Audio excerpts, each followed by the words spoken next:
Ya, sebelum saya ngomong jauh-jauh, intinya kalau pengen punya anak soleh, nomor satu kita harus ke Allah. Kalau udah ke Allah, semuanya akan diteliti. Cara hubungan dengan pasangan hidup diteliti, cara makannya diteliti, cara minumnya diteliti. Iya, semuanya diteliti bawa ke Allah Ta'ala. Yang kedua, ini saya ambil pokok-pokoknya aja. Karena kalau mau dipretelin satu persatu, lama ini. Yang kedua adalah, kamu harus jadi anak yang soleh.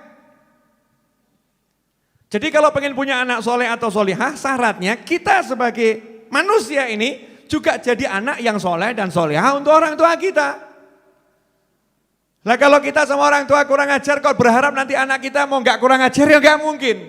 Siapa kurang ajar sama orang tuanya, Allah akan jadikan anaknya kurang ajar sama dia. Siapa kasar sama orang tuanya, Allah akan jadikan anaknya kasar sama dia. Kalau sekarang belum, entenono. Ojo ngomong, saya enggak gitu, Bib. Entenono, bariki, tak jamin bariki.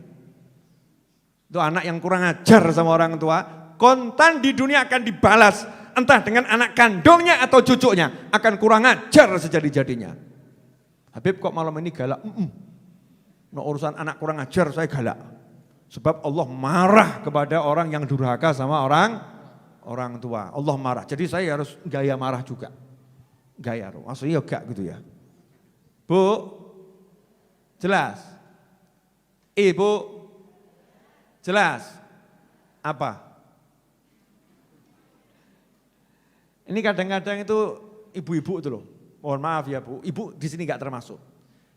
Ibu-ibu itu anaknya diurusi sama neneknya anak, diurusi sama kakeknya anak, jadi orang tuanya ngurusi. Itu kadang ibu-ibu itu marahin kakek nenek tadi, ayahnya itu dimarahin, anakku kok dibegitukan? Ibu kok marahin anakku? Ibu kenapa? Anakku dilarang begini, anakku dilarang begitu. Ibu kenapa? Masya Allah.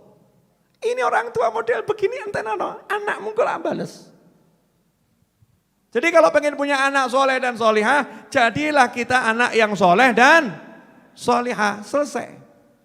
Kalau kita jadi anak yang soleh dan solihah, pasti Allah kasih kita anak yang soleh dan solihah, sederhana. Urusan orang tua itu ya begitu, kama tadi nutudan, sebagaimana engkau berbuat engkau akan dibalas. Kalau berbuatnya itu baik sama orang tua, akan dikasih keturunan anak yang baik. Tidak usah jauh-jauh. Ibu saya, ayah saya, alhamdulillah bekti sama orang tuanya. Alhamdulillah bekti sama orang tuanya. Walaupun saya belum bisa bekti sama orang tua saya, alhamdulillah enggak kurang ajar aku. Ya alhamdulillah aku enggak kurang ajar. Saya hargai orang tua saya hargai ayah saya hargai ibu saya hargai kakek saya hargai nenek saya, terus ke atas, tak hargain bener. Karena apa? Karena orang tua saya sama orang tuanya baik, Allah jadikan saya, adik-adik saya, kakak saya, sama orang tuanya hormat. Baik. Sederhana. Padahal kalau dilihat, ya orang tua saya enggak tiap hari duduk ngedepi saya begini, ya enggak. Ya enggak seperti itu. Jadi yang paling penting nomor satu, selaku orang tua hatinya dibawa kepada Allah. Nomor dua, selaku orang tua, kita kepada orang tua kita sendiri juga harus bekti. Kalau enggak bekti, jangan mimpi punya anak yang soleh dan solihah. Sampai di sini jelas?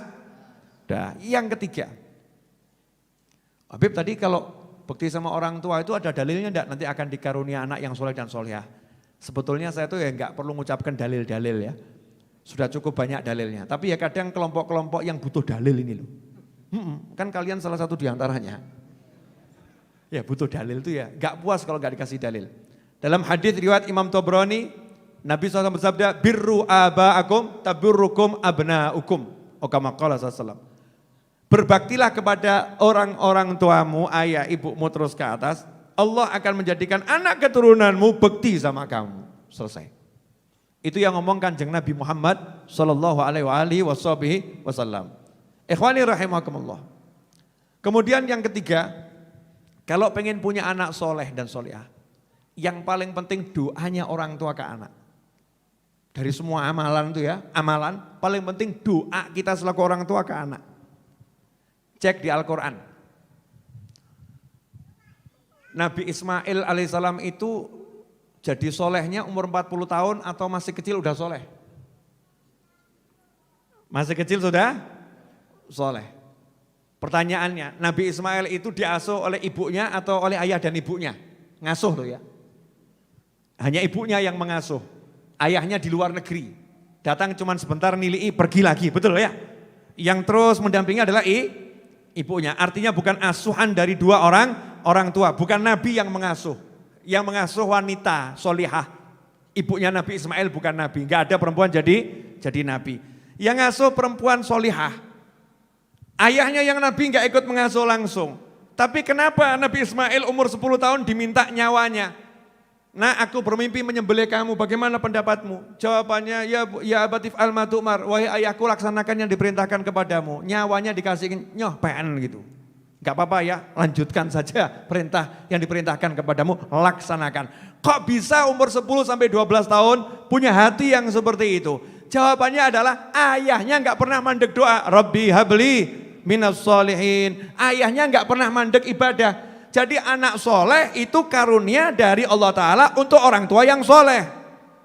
Kalau kita soleh, kita akan dikasih hadiah Allah anak yang soleh.